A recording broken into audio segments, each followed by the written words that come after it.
Hi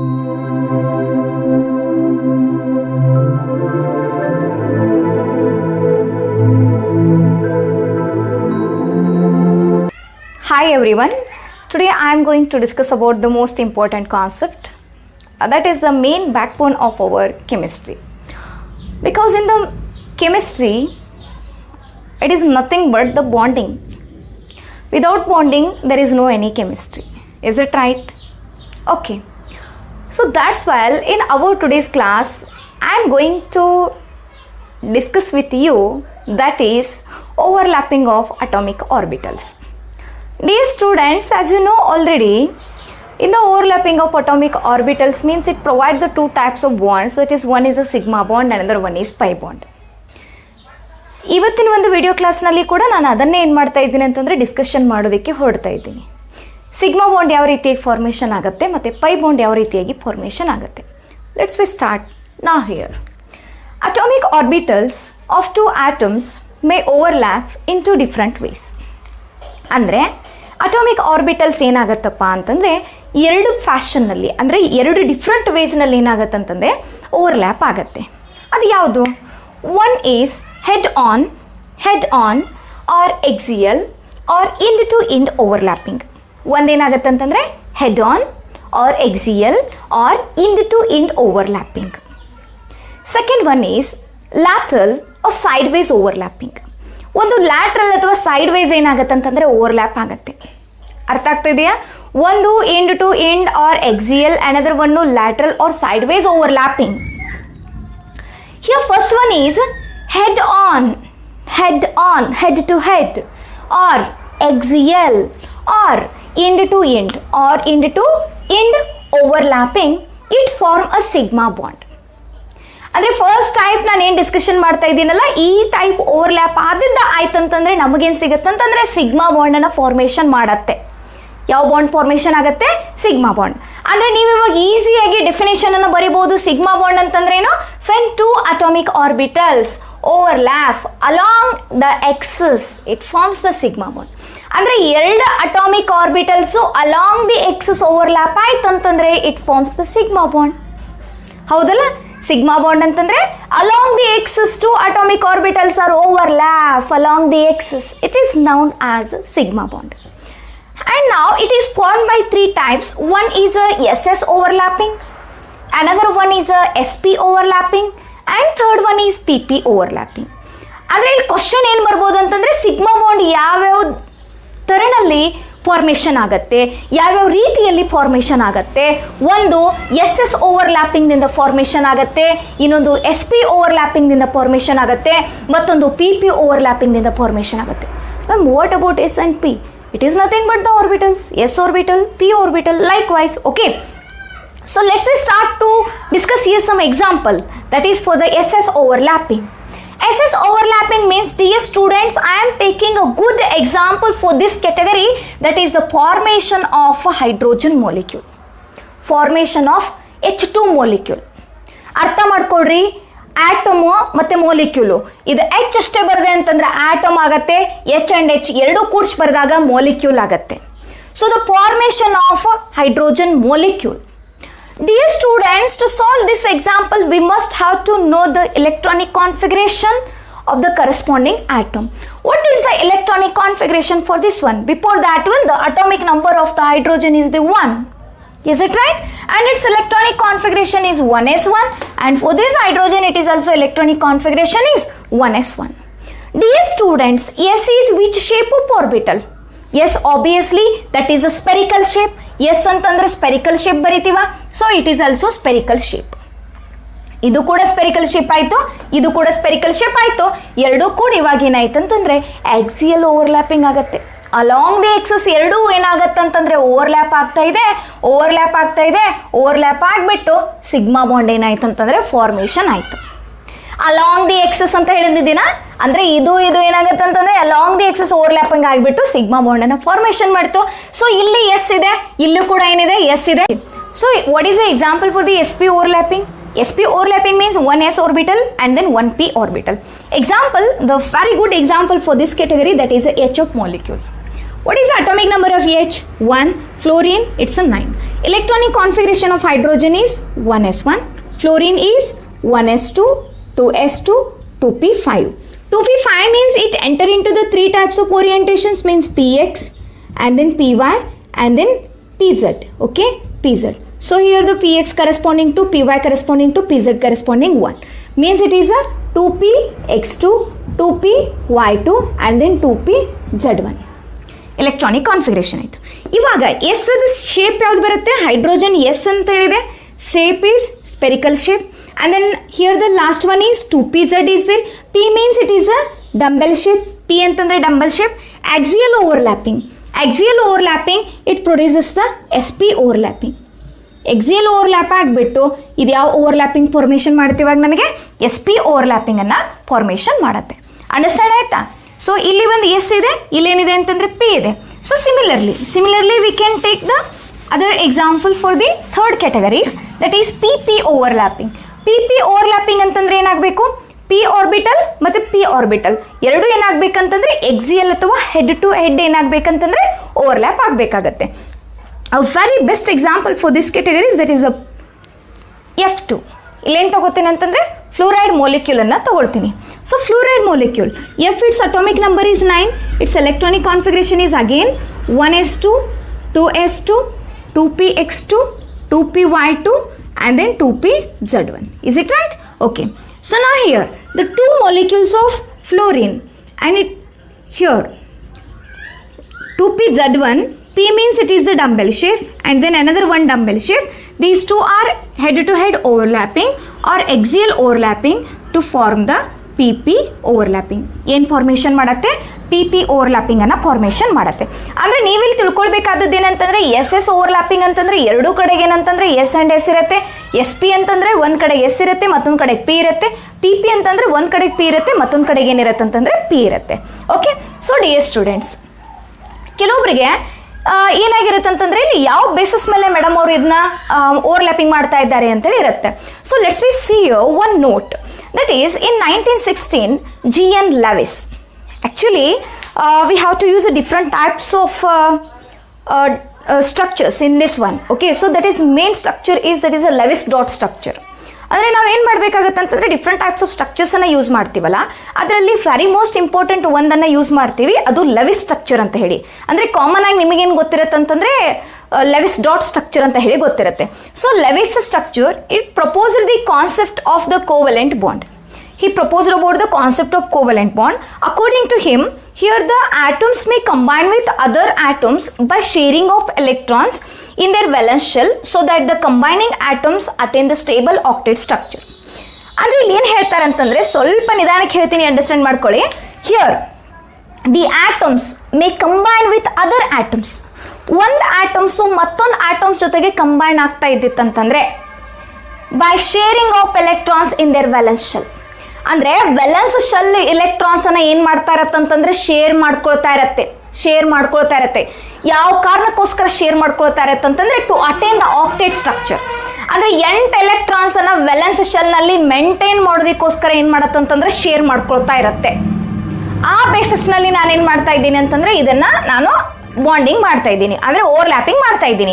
so ಇಲ್ಲಿ ನೋಡಿ F2 molecule ಅಂತ ಹೇಳಿದಿಲ್ಲ, 1s2, 2s2, 2p5 ಅಂತ ಹೇಳಿದೆ. ವೆಲೆನ್ಸ್ ಎಲೆಕ್ಟ್ರಾನ್ಸ್, ವೆಲೆನ್ಸ್ ಅಂತಂದರೆ 2 ಒಳಗಿರುವಂಥದ್ದಷ್ಟೇ ಎಲೆಕ್ಟ್ರಾನ್ಸು. 2s2, 2p5 ಅಂತಂದರೆ ಎಷ್ಟಾಯಿತು, 7 ಆಯಿತು. 8 ಆಗಬೇಕಂತಂದರೆ 1 ಎಲೆಕ್ಟ್ರಾನ್ ಕಡಿಮೆ ಇದೆ, ಹೌದಾ? ಎಫ್ ಆ್ಯಂಡ್ ಎಫ್, ಈ ಎಫ್ಗನು 7 ಇದೆ, ಈ ಎಫ್ಗನು 7 ಇದೆ. 1 ಎಲೆಕ್ಟ್ರಾನ್ ಇದಕ್ಕೆ ಕೊಟ್ಟಿತ್ತಂತಂದ್ರೆ 8 ಆಯಿತು, 1 ಎಲೆಕ್ಟ್ರಾನ್ ಇದಕ್ಕೆ ಕೊಟ್ಟಿತ್ತಂತಂದ್ರೆ 8 ಆಯಿತು. ಸೊ ಅದಕ್ಕೋಸ್ಕರ ನಾವೇನು ಮಾಡ್ತಾವ ಅಂತಂದರೆ ಶೇರಿಂಗ್ ಮಾಡ್ಕೊಳುತ್ತೆ, ಒಂದಕ್ಕೊಂದು ಏನಾಗತ್ತಂತಂದರೆ ಶೇರಿಂಗ್ ಆಗತ್ತೆ. ಸೊ ಶೇರಿಂಗ್ ಆಗೋದ್ರಿಂದ ಇದಕ್ಕೂ 8 ಆಗುತ್ತೆ, ಇದಕ್ಕೂ 8 ಆಗುತ್ತೆ, ಆಕ್ಟೇಟ್ ರೂಲ್ ಏನಾಗುತ್ತೆ ಅಂತಂದರೆ ಫುಲ್ಫಿಲ್ ಆಗುತ್ತೆ. So this is about the sigma bond. ಇದೇನಂತಂದರೆ sigma bond. And let's we move to the second one is pi bond. That is lateral or sideways overlapping, that is a pi bond. Lateral or sideways overlapping. Here find 2 atomic orbitals overlap on a sideways to form a pi bond. 2 atomic orbitals sideways ದಿಂದ overlap ಆಯ್ತು ಅಂತಂದ್ರೆ ಅದು pi bond ಅನ್ನ formation ಮಾಡುತ್ತೆ. Dear student ಸ್ವಲ್ಪ ಇಲ್ಲಿ ನೋಡ್ಕೊಳ್ಳಿ, ಇದು ಸ್ಪೆರಿಕಲ್ ಆ್ಯಂಡ್ ಸ್ಪೆರಿಕಲ್ ತೊಗೊಂಡಿದ್ದೀನಿ. ಸ್ಪೆರಿಕಲ್ ಆ್ಯಂಡ್ ಸ್ಪೆರಿಕಲ್ ಸೈಡ್ವೇಸ್ ದಿಂದ ಯಾವ ರೀತಿಯಾಗಿ ಓವರ್ಲ್ಯಾಪಿಂಗ್ ಮಾಡ್ತೀರಾ? Is it possible? No. Okay, so therefore here compulsory in the pi bond we must have to use p orbitals. Are you getting this one, what I am talking about? Okay, so therefore p and p orbital, it is obviously dumbbell shape, plus p orbital means it is a dumbbell shape. So overlapping sideways to form the that is pi bond. Sideways ನಿಂದ overlapping ಆಗಿಬಿಟ್ಟು ನನಗೇನು ಕೊಡತ್ತಂತಂದ್ರೆ pi bond ಅನ್ನ formation ಮಾಡುತ್ತೆ. So let's we check your example how it is possible. I am taken example that is oxygen molecule. Atomic number of oxygen is the 8. What is the electron configuration? Tell me fast. Okay, that is 1s2, 2s2, 2p4, 1s2, 2s2, 2p4. ಸ್ವಲ್ಪ ಇದನ್ನೆಲ್ಲ ಬಿಟ್ಟು ಹಾಕೋಣ, whether it is a pi or sigma or whatever. Let's we come to here the last electrons means valential electrons. Valential electrons means how to identify the valential electrons. It is n is equal to 1, it is n is equal to 2, so means it is inner shell and it is outer shell. The number of outer shell electrons or the valential electrons total number 6 is trying to attain the octet. ಅದೇ octet ಆಗಬೇಕಾ? ಹೌದಲ್ಲ. So ಎಷ್ಟು electrons ಬೇಕು ಅದಕ್ಕೆ? ಇನ್ನು 2 electrons ಬೇಕಾ? ಅವಾಗ ಏನಾಗುತ್ತೆ ಅಂತಂದರೆ 8 ಆಗುತ್ತೆ. ಓಕೆ, ಸೊ ಇವಾಗ ಏನಂತಂದರೆ ಆಕ್ಸಿಜನ್ ಏನಂತಂದರೆ one of the oxygen it is 2p4 ಇದೆ, ಇನ್ನೊಂದು ಏನಂತಂದರೆ 2p4 ಬರುತ್ತೆ. ಸೊ ಸೇಮ್ ಹಾಗೆ ಈಗ ಪಿ ಆರ್ಬಿಟಲ್ಸ್ 2p ಅಂತಂದರೆ ನಾನು ಈಗಾಗಲೇ ಡಿಸ್ಕಷನ್ ಮಾಡಿದ್ದೀನಿ px and py and pz ಅಂತ ಹೇಳಿ. ಸೊ ಇದನ್ನು ಸ್ವಲ್ಪ ಬಿಡಿಸಿ ಬರೆಯೋಣ. 2px2, 2py1, 2pz1 ಅಂತ ಹೇಳಿ ಆಗುತ್ತೆ. Is it right? Okay, so ನಾ I am drawing the picture like this one, that is px, py, pz. ಅಂದರೆ ನಾನೇನು ಮಾಡಿದ್ದೀನಿ ಅಂತಂದರೆ px, py, pz ಪಿಕ್ಚರನ್ನು ಡ್ರಾ ಮಾಡಿದ್ದೀನಿ. So it is a px and this one is py and this one is pz. Same ಇನ್ನೊಂದು oxygen molecule ತೊಗೋತೀನಿ. Same ಇದೇ ಥರ ಇನ್ನೊಂದು oxygen molecule ತೊಗೋತೀನಿ. ಒಂದು px, ಮತ್ತೊಂದು py, ಮತ್ತೊಂದು ಏನಂತಂದರೆ pz. It is the px, it is the py and it is the pz. P ಆರ್ಬಿಟಲ್ಸ್ನಲ್ಲಿ 3 ಬಾಕ್ಸನ್ನು ಬರಿತೀವಲ್ಲ, ಪ್ರತಿ ಒಂದು ಬಾಕ್ಸ್ನಲ್ಲಿ ಮ್ಯಾಕ್ಸಿಮಮ್ ಎಲೆಕ್ಟ್ರಾನ್ಸ್ ಎಷ್ಟು ಇಡಿಸ್ಬೋದು? Each orbital it containing maximum electron that is 2. 2 ಹಾಕ್ಬೋದಾ? ಸೊ ಈಗ ಕಂಪ್ಲೀಟ್ ಆಗಿ ಫಿಲಪ್ ಆಗಿರೋದು ಯಾವುದು? ಎಕ್ಸ್ ಅಂದರೆ p x. So p x ಏನಾಗಿದೆ ಅಂತಂದರೆ ಕಂಪ್ಲೀಟ್ಲಿ ಫಿಲಪ್ ಆಗಿದೆ. ಸೊ ಶೇರಿಂಗ್ ಯಾವುದರಲ್ಲಿ ನಾವು ಮಾಡ್ಬೋದು? ಇದು ಇಲ್ಲಿ ಹೋಗ್ಬೋದು, ಇದು ಇಲ್ಲಿ ಹೋಗ್ಬೋದು ಅಂತಂದರೆ ಇದೇ ಥರ 2 ಇದೆ ಅಲ್ಲ ಇವಾಗ, 2pz, 2py1. ಅವು ಎರಡು ಏನಾಗುತ್ತೆ ಅಂತಂದರೆ ಓವರ್ಲ್ಯಾಪ್ ಆಗುತ್ತೆ. ಅಂದರೆ ಇದಕ್ಕೆ 6 ಎಲೆಕ್ಟ್ರಾನ್ಸ್ ಇತ್ತು, 2 ಎಲೆಕ್ಟ್ರಾನ್ಸನ್ನು ರಿಸೀವ್ ಮಾಡ್ಕೊಳ್ಳೋದ್ರಿಂದ 8 ಆಯಿತು. ಸೊ ಈ ರೀತಿಯಾಗಿ ಸೈಡ್ ವೈಸ್ ಏನಾಗುತ್ತೆ ಅಂತಂದರೆ ಓವರ್ಲ್ಯಾಪ್ ಆಗಿಬಿಡುತ್ತೆ. ಸೈಡ್ ವೈಸ್ ಓವರ್ಲ್ಯಾಪ್ ಆಗಿಬಿಟ್ಟು ನನಗೇನು ಫಾರ್ಮೇಷನ್ ಮಾಡುತ್ತಂತಂದರೆ ಪೈ ಬಾಂಡನ್ನು ಫಾರ್ಮೇಷನ್ ಮಾಡುತ್ತೆ. ಸೊ ಆಕ್ಸಿಜನ್ ಎಷ್ಟು ಎಲೆಕ್ಟ್ರಾನ್ಸನ್ನು ರಿಸೀವ್ ಅಂದರೆ ಶೇರಿಂಗ್ ಮಾಡ್ಕೊಂಡಿದೆ? 2 electrons. So it is the oxygen, double bond oxygen. Okay, so this is about the pi bond system. Again here you will note one thing, that is the sideways overlapping is less effective as compared to the axial overlapping.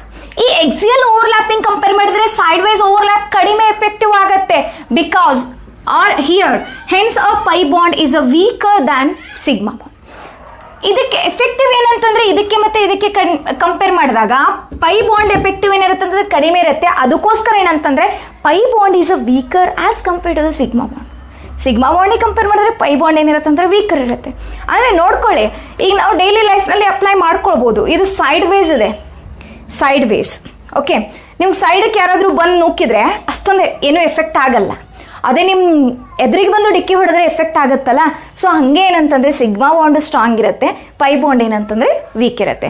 So this is about here the sigma bond as well as pi bond. And now let's we see here the next point is the what are the differences between the sigma bond and pi bond. It is most important for your examination purpose, difference between the sigma bond as well as a pi bond. Let's we see here the first difference in the sigma bond. The sigma bond, it is formed by the overlapping of orbitals along the axis. ಅಂದರೆ sigma ಬಾಂಡ್ನಲ್ಲಿ orbitals ಯಾವ ಥರನಾಗಿ overlapping ಆಗತ್ತಂತಂದರೆ along the axis ಏನಾಗತ್ತಂತಂದರೆ overlapping ಆಗಿಬಿಟ್ಟು sigma bond formation ಆಗುತ್ತೆ. In case of pi bond In case of pi bond, the orbitals are overlapping along the sideways. ಇಲ್ಲಿ head to head overlap ಆಗುತ್ತೆ sigma ಬಾಂಡ್ನಲ್ಲಿ. ಅದೇ ಪೈ ಬಾಂಡ್ನಲ್ಲಿ ಏನಾಗುತ್ತೆ ಅಂತಂದ್ರೆ ಸೈಡ್ ವೇಸ್ ಓವರ್ಲ್ಯಾಪ್ ಆಗುತ್ತೆ because p orbitals it is a dumbbell shape ಏನಾಗುತ್ತೆ ಅಂತಂದ್ರೆ ಸೈಡ್ ವೇಸ್ ಓವರ್ಲ್ಯಾಪ್ ಆಗುತ್ತೆ. First difference is the sigma bond, it is form by the overlapping of orbitals along the axis. Pi bond it is formed by the overlapping of orbitals sideways. Second one is sigma bond is stronger as compared to the pi bond, as we already discussed. Is it right? Sigma bond is stronger. Why it is stronger? Because here the extent of overlapping is greater. ಯಾಕಂತಂದ್ರೆ ಅಲ್ಲಿ overlapping extension ಏನಿರ್ತಂದ್ರೆ ಜಾಸ್ತಿ ಇರುತ್ತೆ. Automatic ಆಗಿ pi bond ನಲ್ಲಿ ಏನಿರಬೇಕು, the extent of overlapping is less, so therefore it is a weaker. ಅಂದರೆ overlapping extension ಏನಿರುತ್ತೆ ಅಂತಂದರೆ ಸೈಡ್ ವೇಸ್ ಓವರ್ಲ್ಯಾಪ್ ಆಗುವಾಗ ಕಡಿಮೆ ಇರುತ್ತೆ, ಅದಕ್ಕೋಸ್ಕರ ಪೈ ಬಾಂಡ್ ಏನಾಗುತ್ತೆ ಅಂತಂದರೆ ವೀಕರ್ ಆಗುತ್ತೆ. And third difference is the sigma bond, it is form by 3 types of overlapping. Sigma bond 3 types of overlapping ದಿಂದ ಫಾರ್ಮೇಷನ್ ಆಗುತ್ತೆ ನನಗೆ. ಒಂದು s s overlapping, s p overlapping, p p overlapping, ಹೌದಲ್ಲ? S s overlapping, s p overlapping, p p overlapping. But what about the pi bond? In the pi bond here only we have to use a p orbitals. Pi bond ನಲ್ಲಿ ಬರೀ ಏನು use ಮಾಡ್ತೀವಿ ಅಂದರೆ p orbitals ಅಷ್ಟೇ use ಮಾಡ್ತೀವಿ. And the last difference is the bond may be present between 2 atoms either alone or along with a pi bond. ಅಂದರೆ bond sigma bond 2 atoms ಮಧ್ಯೆ, so this is one atom, this is one atom, atoms ಮಧ್ಯೆ alone ಆಗಿ ಕೂಡ ಇರ್ಬೋದು ಅಥವಾ pi ಬಾಂಡ್ದೊಂದಿಗೆ ಕೂಡ ಇರ್ಬೋದು. And in case of pi bond, the bond is always present between the 2 atoms along with a sigma bond. ಆದರೆ ಇದಕ್ಕೆ ಯಾವಾಗಲೂ ಈ ಪೈ ಬಾಂಡ್ ಏನಿರುತ್ತಲ್ಲ, ಪೈ ಬಾಂಡ್ಗೆ ಯಾವಾಗಲೂ ಏನಿರುತ್ತೆ ಅಂದರೆ ಒಂದು ಸಿಗ್ಮಾ ಬಾಂಡ್ ಫ್ರೆಂಡ್ ಇರುತ್ತೆ. ಆದರೆ ಸಿಗ್ಮಾ ಬಾಂಡ್ ಅದು ಒಂದು ಕೂಡ ಇರ್ಬೋದು, ಪೈ ಬಾಂಡನ್ನು ಫ್ರೆಂಡ್ಶಿಪ್ ಕೂಡ ಮಾಡ್ಕೊಳ್ಬೋದು. ಆದರೆ ಪೈ ಬಾಂಡ್ಗೆ ಯಾವಾಗಲೂ ಏನಿರಬೇಕಂತಂದರೆ ಸಿಗ್ಮಾ ಬಾಂಡ್ ಫ್ರೆಂಡ್ಶಿಪ್ ಇರಲೇಬೇಕು. ಅಂಡರ್ಸ್ಟ್ಯಾಂಡ್ ಆಗ್ತಾ ಇದೆಯಾ ನಾನು ಹೇಳೋದು? ಸಿಗ್ಮಾ ಬಾಂಡು ಒಂದೇ ಇರ್ಬೋದು, ಪೈ ಬಾಂಡ್ ಫ್ರೆಂಡ್ಶಿಪ್ಪನ್ನು ಬಯಸ್ಬೋದು, ಆದರೆ ಪೈ ಬಾಂಡು ಸಿಗ್ಮಾ ಬಾಂಡ್ ಇರದೆ ಇರೋದಕ್ಕಾಗಲ್ಲ. ಸೊ ಅದಕ್ಕೋಸ್ಕರ the bond is always present between the 2 atoms with the sigma bond. So this is all about the difference between the sigma bond and pi bond. So ಇದಕ್ಕೂ ಮೀರಿ ನೀವೇನು ಬರಿಬೋದು ಅಂತಂದರೆ ಎಕ್ಸಾಂಪಲ್ಸನ್ನು ಬರಿಬೋದು. ಮತ್ತು ನಿಮಗೇನಂತಂದರೆ different types of differences observe ಮಾಡಿದ್ದಾಗಿತ್ತಂತಂದರೆ ಅದನ್ನು ಕೂಡ ಬರಿಬೋದು. But these are the main differences between these 2 bonds. ಇವೆರಡು ಬಾಂಡ್ಸ್ ಮಧ್ಯೆ ಏನಿರುವಂಥದ್ದು ಡಿಫ್ರೆನ್ಸ್ ಇರುವಂಥದ್ದು. I hope all of you understood what about the sigma bond and then what about the pi bond. In the next video session again I will come with a new concept. Until keep watching my videos. Thank you.